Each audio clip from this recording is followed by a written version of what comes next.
have here Michelle Gumabo, Coach Sherwin Meneses, and Eliza Valdez of the Creamline Host Masters who won in straight sets against the Signal HD Spikers.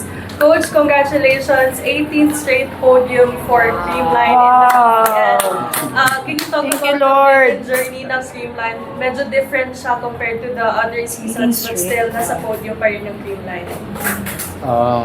Siyempre, sobrang different nga sabi mo nga. Siyempre, sa finals lagi nandoon. Pero happy kami kasi nag-end yung on tour ng podium nga.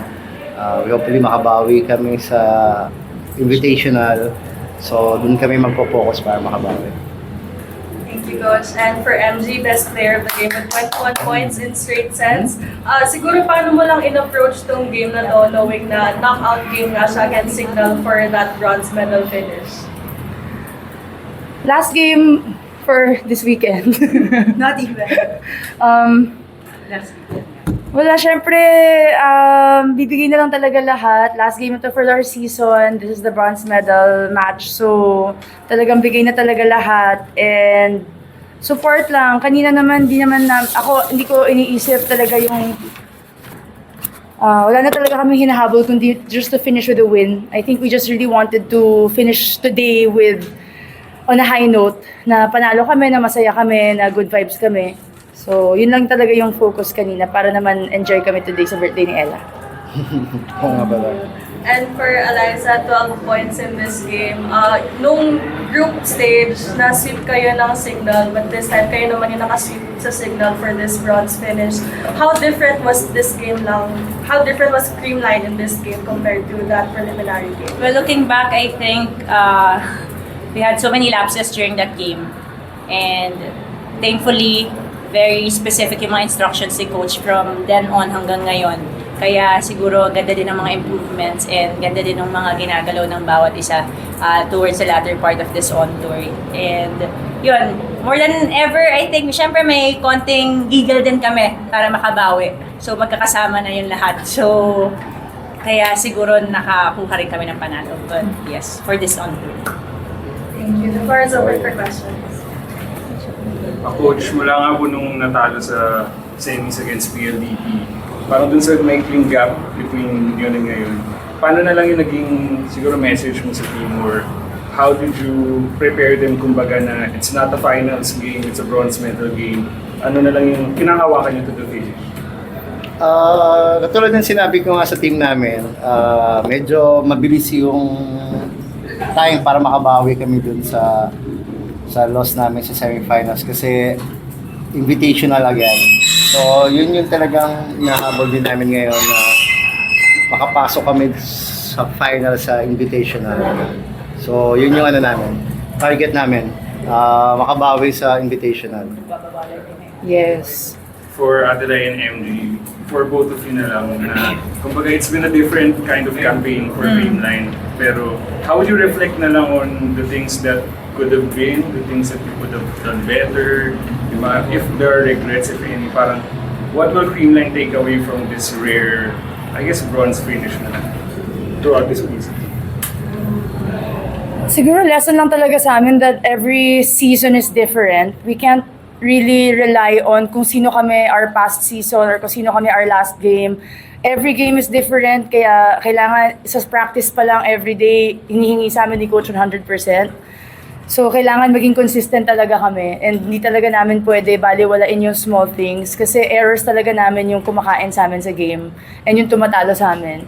But, to look at the bright side, sabi nga kanina na di nga namin alam na 18th straight podium finish ng Creamline to, and at the end of the day, we're still consistent, and at the end of the day, it also has never been done.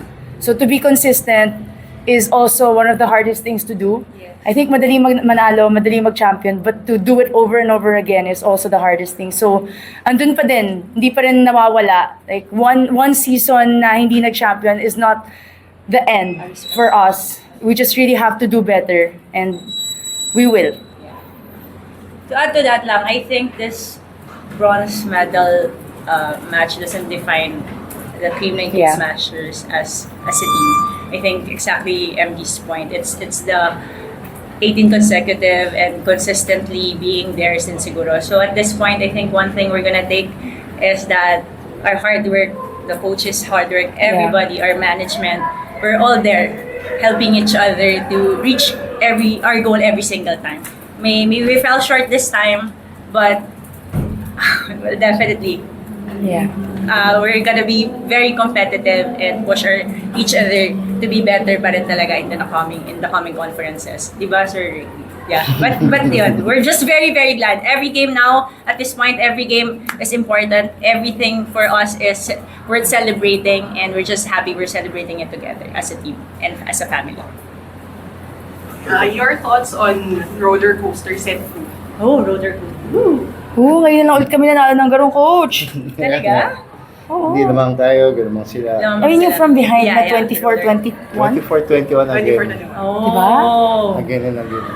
Oh, honestly, those are the times na talagang, alam mo in the zone lahat When you look at each other in the eye, and then yung fire na parang, we're just gonna get points. And I think that's one thing na we'll take it also in this game, na parang andun pa rin yung fire ng bawat isa to actually win, not just the game, but every point in this tournament. So hopefully madala namin yan sa invitationals, and that feeling is always gonna be very, very precious kasi minsan lang binibigay sa amin yan. So we'll take that as a privilege to get that pressure talaga, most especially those crucial times. Sarap. Si coach yun. Si Coach Sub yun. sub Double yun sub eh. ni Coach. Patay. Oo. Tatlong good serve ni Ate Rhea and then ace. Yes. So, Ate Rhea and our rookies. Lori. Grabe, hands down also. And parang hindi Mitch. sila rookies, and sa Ate Yeah. Rhea parang hindi nagpahinga ng 1 year din. So, thank you to our teammates din na tumulong. Ang dami namin sinabi, sorry. coach, thoughts? Ikaw nga, Coach. Thoughts, Carlos? Wala, ano na, syempre, yun nga, 1 point at a time, hindi pa naman tapos, 25, so yung breaks nandun sa amin, then yung effort talaga nandun. Yun lang naman yung hinahanap namin palagi.